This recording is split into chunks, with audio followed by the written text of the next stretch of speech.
For this video, we're calling the classic era just any cards released before Synchros. And in this, we're going to look at some of the worst quick plays of these older cards. Starting us out at number 10, we have the Reliable Guardian. This quick play spell targets and raises the defense of a monster by 600 points until the end of this turn. Defense boosts are just not that good overall, even back when battle tricks were actually relevant. And this just happens to be the worst version of that effect. The reason why this card's attack counterpart, Rush Recklessly, actually saw some play is simply due to how combat mechanics line up in Yu-Gi-Oh! A defense boost will almost never allow you to trade up and remove an opponent's monster for using it. And while it may let you keep a monster around and do some damage to your opponent, you're always going -1 in the process. Though, there are cards that make it so that a higher defense monster will destroy an attacking one with less attack. That's still really underpowered for a 2-card combo though. The Reliable Guardian never even had a niche as the Rush Recklessly for monsters that can attack while in defense, because these all came out much after stat modifying effects were all that relevant. The truth is, there are just several better options you could be running to protect a defense position monster. There are many battle traps that also remove your opponent's monster while stopping the attack. And if you really want specifically battle protection, there are traps to protect your whole field instead. Even if you're a defense-focused deck filled with cards like Stone Statue of the Aztecs, which does double the damage an opponent takes when attacking into it, you'd be better off with cards that reduce your opponent's attack like Mirror Wall instead. If you look into the modern card pool, then we'll have the likes of Rise to Full Height and D2 Shield to double the monster's defense instead. This is just a really old card that was already outclassed in release, and much more now. And at number 9, we have Guard Penalty. This spell lets you target one monster on the field, and if it's changed to defense position this turn, draw a card. Just to get out of the way, you can only draw a single card with this spell, even if you somehow manage to change the monster's position multiple times. Now, drawing just a single card is already a valuable effect in of itself. Upstart Goblin has seen tons of play throughout all the ages of the game, and even its trap version, Jar of Greed, used to be viable in the past. So why is this card bad? Well, there's just a pretty big rift between a free draw one and a conditional one like this, no matter how easy the condition is. You need either a monster on the field that's already been there for a turn, or a card that changes battle position available.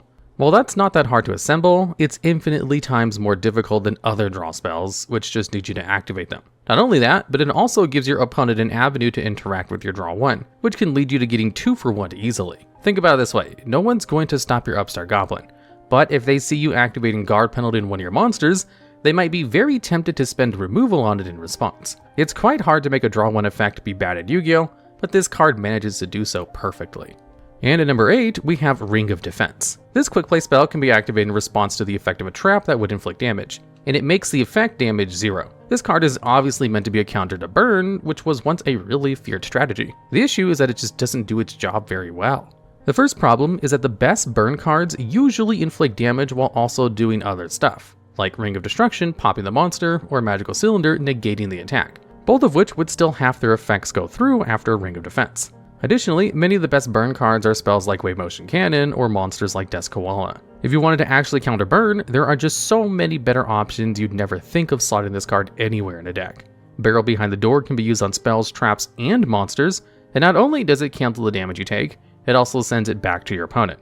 If you want to get around more than just one single trap, you can also just run Royal Decree instead as well, which could be used to beat a wide variety of decks too. At last, if your issue is that these previous 2 are trap cards that need to be set for a turn, there's always Death's Wombat, which straight up prevents you from ever taking effect damage while it's on the field, and only needs to be normal summon. As a narrow card made to counter a specific deck, it doesn't even do that well, and so was severely outclassed even back in 2004. And at number 7, we have Jar Robber. You can only activate this card in response to Pot of Greed, and then you negate it and draw a card. If there's one card you never want to see resolved on you, it's Pot of Greed. That easy +1 can swing the tide of almost any duel. No wonder then that Pot was banned all the way back in 2005, only to never come out of the forbidden list again. This much would have already made Jar Robber into a card that's completely useless for the last 20 years and will continue to be, as the card is never coming off the list. Still, even when Pot was legal, it was always limited to 1, meaning you weren't even guaranteed to see it throughout a duel. Not only that, but why bother playing a card that can only negate that, when at the time Pot was legal, you could also play Solemn Judgment at 3. Sure, there's a bit of a bigger upside in negating a Pot with Jar Robber, but it's so much better to have the flexibility to negate any other card too instead. That's always been the issue with these highly specific counter cards, and why none of them ever saw play. Call of the Grave, Anti-Raigeki, White Hole, and Griffin Wing are all counterparts to Jaw Robber for Monster Reborn, Raigeki, Dark Hole, and Harpy's Feather Duster instead. And odds are, you've seen a few of those in the worst of lists already. The only thing that separates Jaw Robber from the rest of them is that it's a quick play spell instead of a trap, even if that doesn't make much sense, because it's not like your opponent is ever going to be activating a normal spell in your turn anyway. Pot of Greed might be one of the strongest cards in the GOAT format, but this is simply not a good way to beat it. And at number 6, we have Monster Recovery. This quick play spell targets a monster you control that is owned by you, and shuffles it and your entire hand into your deck, and then draws you cards equal to the number of cards shuffled from your hand by this effect. While getting access to what's essentially a mulligan has the potential to be a pretty good effect, letting you shuffle back your bricks and such, this card just makes you -2 way too hard to ever be worth it. Since you only get to draw a card for each card that was in your hand at the time, and need to get rid of one of your monsters to activate it, you're always going -2 for that effect. On top of that, the extra clause saying it needs to be a monster that's owned by you also prevents you from comboing this with steal effects like Mind Control. If you really wanted to refresh your hand, you could be running Card Destruction instead, which is just a -1 and lets you set up graveyard synergies as well. On top of that, if you go just a couple of years after this card was released, there'd be Reload, which is pretty much just the same card, but without needing to shuffle back one of your guys. The small added benefit of this card is supposed to be that you can chain it to monster removal, so that your monster won't get outed, but rather sent back to your deck when you'd eventually be able to draw into it again. But this isn't even that good, as unless it's banished removal, monsters are generally more accessible from the graveyard than from the deck anyways. There are valid reasons to want an effect like this, and Card Destruction, Reload, and Magical Mallet have seen quite a bit of play due to it, but Monster Recovery is just so much worse than the rest of them that it's not even worth looking at. Did you know that on June 8th, I'll be debuting my VTuber Corp to the world on Twitch? Link in the video description. Did you also know that if you have 8 named Crystal Beast monsters out, you can't summon Rainbow Dragon? Rainbow Dragon requires 7 different named Crystal Beast monsters on the field and in the graveyard. And because of this wording, if you have an 8th one out, you no longer meet the conditions for its summoning condition. Make sure to follow Glitch Stars on Twitter and YouTube and Twitch, all links in the video description. And at number 5, we have Soul Reversal. This card returns 1 flip monster from your graveyard to the top of your deck. Soul Reversal is one of the few ways to recycle flip monsters the game had back in the day. But just because it's unique doesn't mean it's good. Even for GOAT format standards, having to go -1 to not even get the monster back during the same turn is just way too slow. If you're looking at this card as part of a 2-card combo with something that draws to let you reuse a strong limited monster like Magician of Faith, it's still pretty bad. It'd be way better to just figure out a way to discard a Night Assailant consistently instead. Even a deck that's super reliant on their flip monsters like Empty Jar would sooner run Shallow Grave, which summons the monster to the field instead. And even in these 2 cases where Soul Reversal is heavily outclassed, we are only looking at its contemporaries from way back in the day. By advancing just a bit further into the timeline, you get way better ways to get monsters from the graveyard back to the hand, like Monster Reincarnation and Drill Warrior, who can recover in non-flips too, and without waiting a turn for it. The only other use for Soul Reversal is comboing it together with cards that you need to call to the top of your deck, like Reversal Quiz and Arcfiend's Oath. But you can know what's there with much less setup involved with Convulsion of Nature instead. Getting a flip monster spun back to the top of your deck with Ryza or Phoenix Wing Windblast was always a soul-crushing move that sets you back on tempo enough for you to lose a duel on the spot. And Soul Reversal lets you do just that, except to yourself and not your opponent. And at number 4, we have Bubble Shuffle. This spell targets a face-up attack position Elemental Hero Bubble Man you control, and an attack position monster your opponent controls, and changes both to defense position.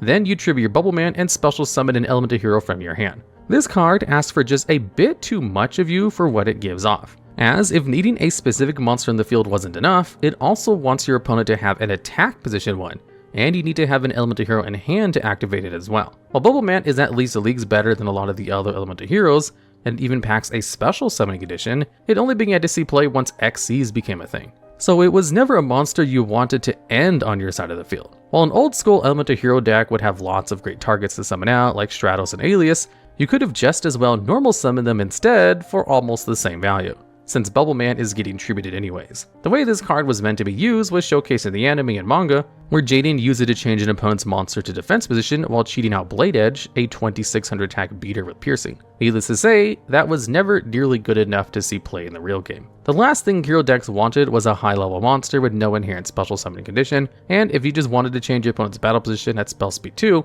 Book of Moon could do so with much less hoops to jump through. Bubble Shuffle is a mess of a card, with strict activation requirements for an effect that's halfway between a battle trick and a way to cheat a monster out, all while making your cards lose advantage in the process. And at number 3, we have Photon Generator Unit. You must tribute 2 Cyber Dragons to activate this card, and then it lets you special summon a Cyber Laser Dragon from your hand deck or graveyard. Now, Cyber Laser Dragon is a level 7 with 2400 attack and 800 defense that cannot be normal summoned or set, and must be special summoned with Photon Generator unit. Its effect is that, once per turn, you can target and destroy a monster on the field with an attack or defense equal or higher than this card's attack. This card requires way too much setup to get out a monster that's not even that good. Cyber Laser Dragon is a total brick if you ever draw it. Lacks protection, and has a stat line that's low enough for it to be matched by pretty much all single tribute monsters of its time. Though its effect is actually quite decent, it's still much worse than what a card like Chaos Sorcerer or Dark Armed Dragon would give you. And these 2 cards were also much easier to bring out to boot. While summoning out a single Cyber Dragon is really easy, to the point where we often call monsters that special summon out for free Cyber Dragons, getting 2 is a tad more annoying. Since its effects need you to have an empty field, you'll either need a way to cheat it out, or set up a tribute summon for the second one. It doesn't help that Cyber Dragon also quickly got semi-limited after its release, making it even less likely for you to draw into bolt during a duel. And while you can use this card to tribute your Cyber Dragons in response to targeted removal and trade up, you're still only turning a -2 into a -1. Even in the best situations for Photon Generator unit, where you manage to attack with both Cyber Dragons directly and then bring out their evolved form for a 3rd attack all inside the battle phase, it's still not enough for a game, while if you had limited removal instead, it would be.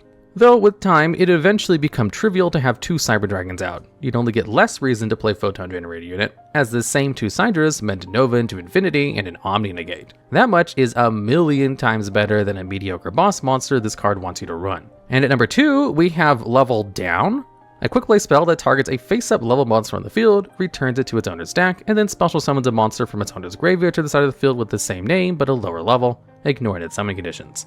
Level monsters were an early Yu-Gi-Oh gimmick where you'd have a monster that starts out weak but can level up and send themselves to the grave to summon out their higher leveled versions from your hand or deck once their summoning conditions were met. The dilemma with them is that their gimmick was just a little bit too clunky to ever work. While there have been some level monsters to see play, like the Dark Mimit and Mystical Swordsman level 2, the level up gimmick was more or less ignored entirely. This is a roundabout way of saying that there was never really any reason to play level down as a counter to the mechanic, since most of the time people were playing the lowest level version of the monster anyway. Even if there were better level monsters around, you'd be better off playing actual removal rather than just swapping out your opponent's body for another. Although this card can also be used to target your own monsters and have them dodge effects, Book of Moon and Forbidden Lance are easier ways to protect your monsters without needing to have their weaker counterparts in the graveyard. On top of all of that, this card can't even answer the most threatening level monsters we've ever had. Horus the Black Flame Dragons level 6 and level 8 were sometimes teched into Dragon Ruler format, because you could search 6 with Blaster and then tribute summon it. This would net you a spell immune monster that would be able to negate all opponent spells if it ever beat over something by battle. The key takeaway here being that neither 6 nor 8 would ever be vulnerable to level down, due to either being unaffected by spells or able to negate them.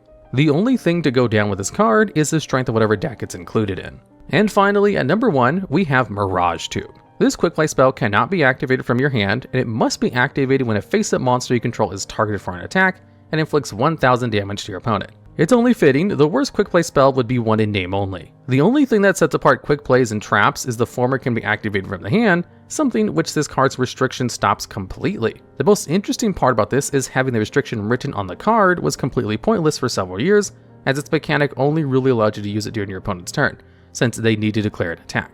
Well, up until the release of Condemned Maidens in 2014 anyways, so talk about future-proof. Either way, this is just a really bad way of inflicting burn damage to your opponent, being outclassed by several other cards of the same niche. Tremendous Fire wasn't even that big of a staple in burn decks at the time, and even though it also burns you for a bit, it's pretty much always just a straight up upgrade from this card. When you look at other effect damage options that also require your opponent to attack you, you both have Dimension Wall and Magic Cylinder, both of which do the job much better. Not only are they both inflicting much more on average, they also don't require you to control any monsters to be activated and stop you from taking any damage entirely, both huge upsides when compared to Mirage Tube. In the anime, this card's effect would instead negate the attack and inflict burn damage to your opponent equal to the attacked monsters, which makes the restriction make a bit more sense. That's a pretty clear side grade to Magic Cylinder, and the card's Japanese name, Mirage Cylinder, even reflects that. That's probably why they thought they couldn't bring the card to the TCG without some changes, where the original Cylinder was limited on the list at the time, and wouldn't leave the ban list until several years later after all.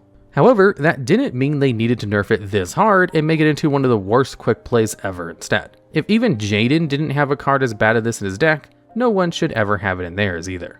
Alright, and that's the list. If you know of any of the cards we may have missed or have ideas for future videos just like this one, please let us know down in the comments below.